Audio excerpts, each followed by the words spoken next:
I will point out that right now this committee knows absolutely nothing about the personal compensation Chuck Hagel received in 2008, in 2009, or 2010. We do not know, for example, if he received compensation for giving paid speeches at extreme or radical groups. We saw with his nomination something truly extraordinary, which is the government of Iran formally and publicly praising the nomination of a defense secretary. I would suggest to you that, to my knowledge, that is unprecedented, to see a foreign nation like Iran publicly celebrating a nomination. This senator feels like that Senator Cruz has gone over the line.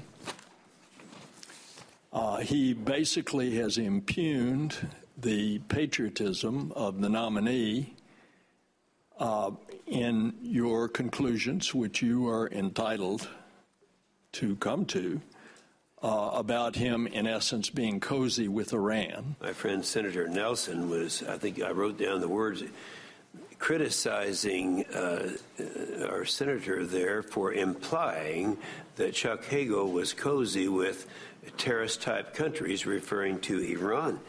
I only say, I'd say he's endorsed by them. You can't get any cozier than that. I've got to tell you, Senator Inhofe, be careful, because you might have an organization that would endorse you that you find abhorrent. And then would you have the right to say, would I have the right to say you were cozy with them? What if some horrible organization tomorrow said that you were the best guy they knew? Senator Hagel is an honorable man. He has served his country, and no one on this committee in any time should impugn his character or his integrity. Chuck Hagel's nomination, listen, the thing's been steeped in controversy from the get-go, as you just saw. The fight over his confirmation as Secretary of Defense, it got so heated in what usually is a pro forma meeting here that Senator Inhofe even suggested that Hagel cozy with Iran. Senate Armed Services Committee voted along party lines to send Hagel's nomination to the Senate floor. It was 14-11. However, some Republicans are planning to prevent a Senate vote later this week. It looks like, Andrew, if I did the math, the numbers are there that he's going to get confirmed here, but it wasn't this way. This is a defense secretary. This isn't a justice, okay? This isn't some lifetime appointment. You used to be able to pick your cabinet. There's been a couple of things, but this is a guy who took bullets in Vietnam for this country. This is a guy who's elected multiple times and a leadership position in the Republican Party. Now, he said a few things that I know we wished he had back, but to suggest that this guy is in bed with, you know, Ahmadinejad and that he's taking side payments and everything else, this isn't the Senate I grew up in. Forget your politics. This is the Ted Cruz's of the world. What are they doing? It's a new modern-day politics. One, where's the evidence? If you're going to make such a highly explosive charge, at least present some of the evidence. If you're going to attack a man's character and his entire career, where's the proof? Right. But it's modern-day politics. And frankly, no offense, Congresswoman, they're feeding on their own. I mean, these are fellow Republicans. Now, we know that Hagel's fallen out of grace with them and so on for some of the things that he's done in the past, for which he's apologized for. But, I mean, it's just modern-day politics. And it's probably, Richard, going to continue this way. It's not just modern-day politics.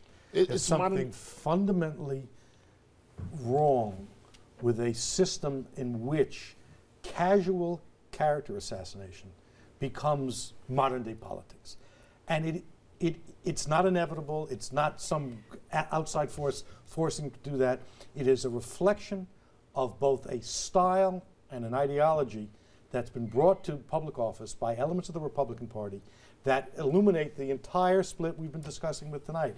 Either Cruz and Inhofe are the Republican Party, or McCain, the liberal, Richard, is the Republican Party. And as long as those two forces are out there separately, you will never be able to come together as a governing body. But Richard, this is nothing new. I mean, harken back to the Clarence Thomas hearings. Right. You know, unfortunately, ugly character assassination. There was no character. It's to be deplored. There was no member of the United States Senate who attacked Clarence Thomas's character.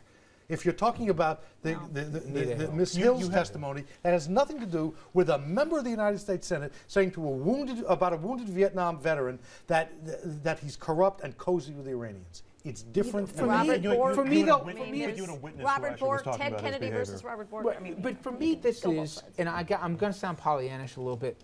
You had a lifetime public servant. You don't agree with him. John McCain didn't like what he said. John McCain didn't vote for him. Didn't vote to confirm him. Lindsey Graham, the same thing. But John McCain said, time out. Okay? I may not agree with him, but I respect him. And the idea, Ted Cruz, for anyone who thinks he's just some wahoo, he's a Harvard Law grad, okay? He's not a dummy. He knew what he was doing. And my problem with all this is, Vince, what's the downside for Ted Cruz? There used to be called, you know, you'd be a pariah in your party because now you're a nut.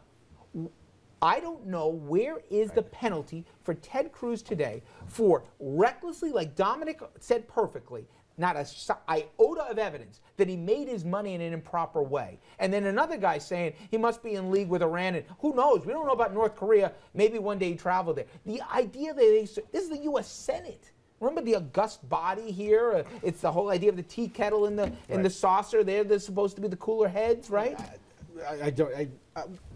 What Ted Cruz said, the way he said it, I think you can draw into question his tone and the words he used, and if he should have accused Senator Hagel of being in. I have a better question. Why did he say it? Because it wasn't going to change a vote. There had to be a calculation. Why did he say it? Who was he talking to? Who was he talking to? Yeah, he was talking to his constituents. He was talking to the base of the party. Yeah. He was talking, and I think it's honestly, that's scary. And I don't think this is much. That's scary. Well, that's I don't think the base it's much, of the party. If they thought a Republican senator. Well, but you also asked what's the upside? What's the downside for Ted Cruz? And as far as the downside, well, I guess he risks that this could blow up in his face sometime. Or do they risk that Chuck Hagel, as Secretary of Defense, is going to make some sort of anti-Israel comment? He's going to do something or say something that puts that everybody turns around and says, you don't agree with him, vote against him. That's not my point. I didn't say I had to confirm. But again, we can argue whether it should have been as said the way that Ted Cruz said it. But we definitely should be asking the questions. Where's the Republican? Let me ask, where's the Republican response to Senator Cruz? Where are the Republicans saying, other than John McCain? Well, it's John McCain. That indirectly a little. Where's the Republican political response saying, we don't do that? Where is that? Where's that voice? Well, they don't need to do that. That was Senator Cruz acting as Senator Cruz. And I'm not saying he didn't do it on behalf of the Senate. It was, I'm sure, let's be honest, we know this. It's calculated. It's to get the message out there. He was speaking to the 10 potential swing votes in the Senate to try to scuttle the Hagel nomination, but we're taking our eye off the ball. It's not the process or the argument that's being used against Chuck Hagel, to me, is far less important than the rationale behind the decision to try to scuttle his nomination. And it's because of